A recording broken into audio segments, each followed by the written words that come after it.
जी mummy जी। सबसे पहले ये बताओ, तुम इस घर की बड़ी बहू हो या नहीं? जी हो ना। हाँ। मैं इस बार दूसरे कामों में क्या उलझ गई? तुम्हें करवा चौथ की कोई तैयारी शुरू नहीं की? ऐसा नहीं है मम्मी जी, सारी तैयारियां शुरू कर दी गई है और बहुत जोरों से पूरी भी होने वाली है। कहाँ? वहाँ। यहाँ हम सब सरगी के लिए बैठेंगे, ठीक है? फूल आप उधर रख दीजिएगा और लाइट सारी इस साइड और दिए उधर, ठीक है? स्मिता बहू, वाह। तुम तो घर की बहू होने के सारे कर्तव्य निभा रही हो। कैसे नहीं निभाऊंगी मम्मी जी? आखिरकार मेरा पहला करवा चौथ है इस घर में। हाँ, बिल्कुल।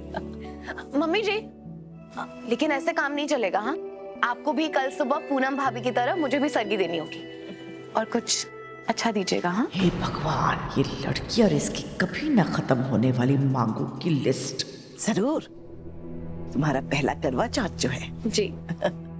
मैं आ गई आंटी जी। चलिए चलिए, अब सब बैठ जाइए लाइन से। आज सबकी मेहंदी मैं लगाऊंगी। वाह, तुम्हें मेहंदी लगानी भी आती है? मेहंदी लगानी आती है?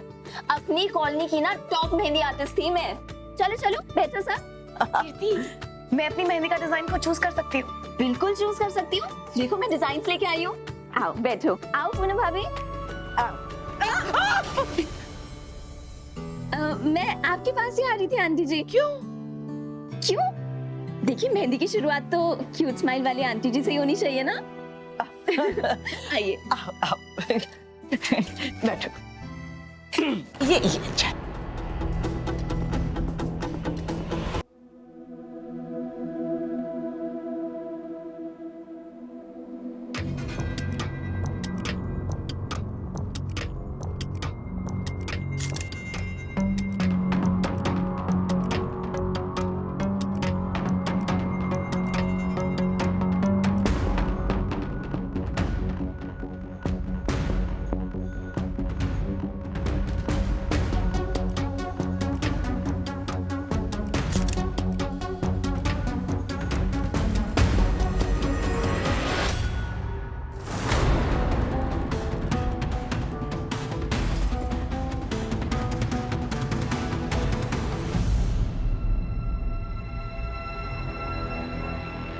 अरे, मुझे तो लगा आप लोग सो गए थे।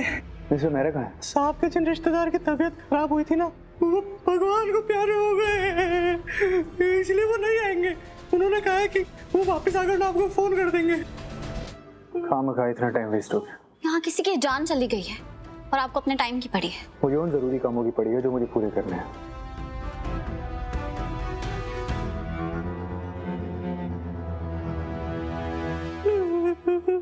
I am so sorry. भगवान उनकी आत्मा को शांति दे।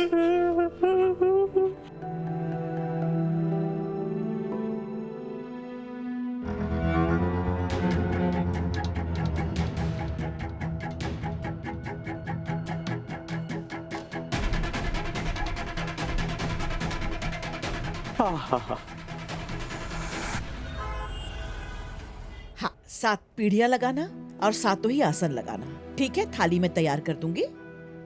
आप थोड़ा फूल ज्यादा लगाइए ना। बुआ जी। हाँ बेटा, आ गया। ये क्या हो रहा है? बस कुछ नहीं, तैयारियां चल रही हैं। मैं जानती हूँ हमारे घर में आजकल टेंशन ही टेंशन है, लेकिन इसका मतलब ये तो नहीं कि हम अपने रीति रिवाज, तीज त्योहारों को भूल जाएं। कल करवा चौथ है और स्मिता का तो पहला है, इसीलिए खास मनाने की तैयारियां चल रही है। लेकिन शारदा जी, स्मिता तो लीगल तरीके से भी प्रतिज्ञा की वाइफ नहीं, तो उसे क्या अधिकार है करवा चौथ मनाने का? मुझे नहीं लगता मैंने तुमसे कोई राय मांगी है रीत। तुम्हारी अपनी जिंदगी में बहुत परेशानियां हैं। हमारे मामलों में ना उलझकर पहले उन्हें सुलझाओ। अरे कहीं ऐसा तो नहीं कि तुम भूल गई हो कि अब तुम हमारे परिवार का हिस्सा नहीं हो, सिर्फ एक घुसपैठिया हो जिसने जबरदस्ती हमारे घर में कब्जा कर लिया है। Excuse me. राघव जी।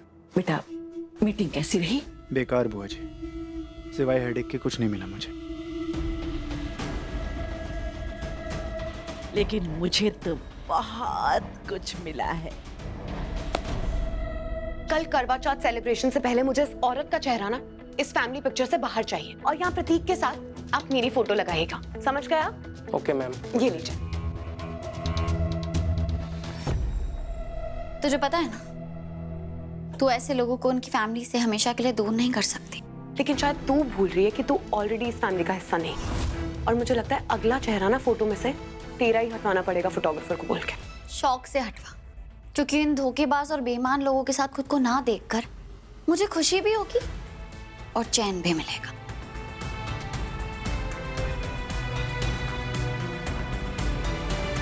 मेरे हस्बैंड ने ना मुझे आज स्पेशली फोन करके बोला था कि तुम अपने हाथों पे गोल्डन कलर की नेल पेंट लगाना। क्या है ना, उन्हें मेरे सुंदर सुंदर हाथ बहुत पसंद है। देखो मैंने मेहंदी भी लगाई है। पता है मैं तो परेशान हो गई हूँ, कम से कम 20 टाइम्स कॉल कर चुके हैं वो मुझे तो लगता था शादी के इतने सालों बाद हस्बैंड्स को ना वाइफ की आवाज चुभने लगती होगी कानों, लेकिन मेरे हस्बैंड बिल्कुल ऐसे नहीं है। तुम्हें पता है उन्होंने स्पेशली कल करवा चौथ का व्रत रखा है मेरे लिए। अब इसी चक्कर में मुझे भी उनके लिए फास्ट रखना पड़ेगा। वो भी ना, भगवान जी आप दोनों की जोड़ी को सलामत रखे मैडम जी, क्योंकि आजकल के टाइम पे तो ऐसा प्यार देखने को भी नहीं मिलता। वो तो है।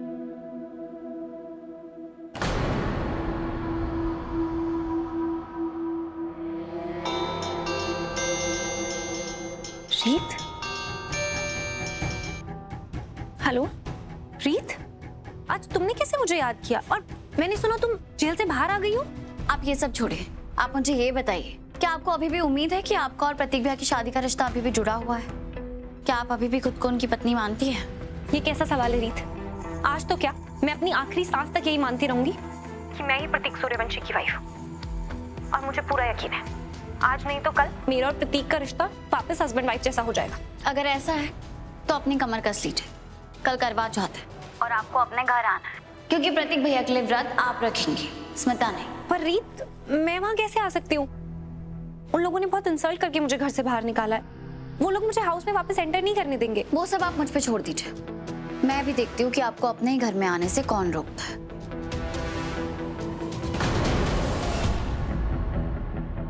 नहीं रीत, मैं तुझे ये नहीं करने दूंगी। दिव्या इस घर में वापस नहीं आएगी, चाहे इसके लिए मुझे कुछ भी करना पड़े।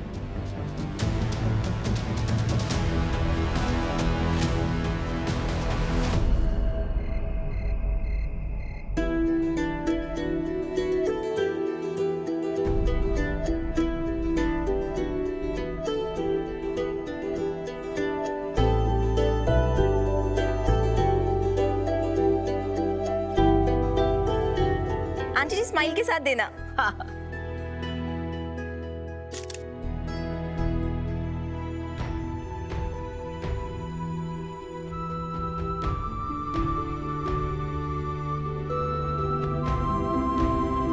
क्या खास है आज के चांद में?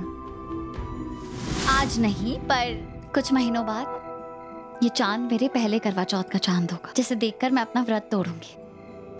या मैं ये कहूँ कि उस दिन आप मेरे चांद होंगे, जिसकी लंबी उम्र के लिए मैं ये व्रत रखूंगी। मेरी नहीं, हमारे प्यार की लंबी उम्र के लिए। तो मैं भी तुम्हारे लिए व्रत रखूंगा। क्या आप व्रत रखेंगे? हाँ, मैं इन पुरानी रस्मों को नहीं मानता रीत, जहाँ सिर्फ वाइफ व्रत रखे। और अगर मेरे पास ऑप्शन हो ना कि हम दोनों में से लंबी उम्र किसकी होनी चाहिए, तो मैं तुम्हें चुनूंगा। आपका प्यार हमारी रीति रस्म नहीं बदल सकता।